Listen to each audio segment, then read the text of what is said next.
It's time for another episode of Tips and Tricks with Roy's.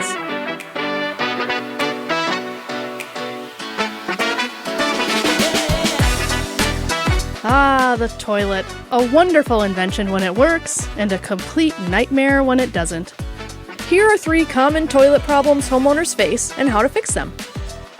A running toilet.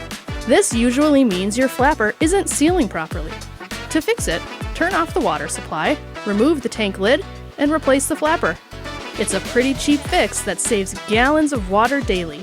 A noisy toilet seat. To quiet it down, spray lubricant on the hinges and open and close the seat and lid several times. If the noise continues, replace the toilet seat hinges. A wobbly toilet. A wobbly toilet could mean loose bolts at the base. Tighten the bolts gently, but be careful not to over-tighten them. That can shatter the porcelain.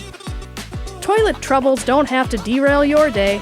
With these simple fixes, you can save time, money, and stress. And if they don't work, you know it's time to call in the pros. We thought you'd like to know.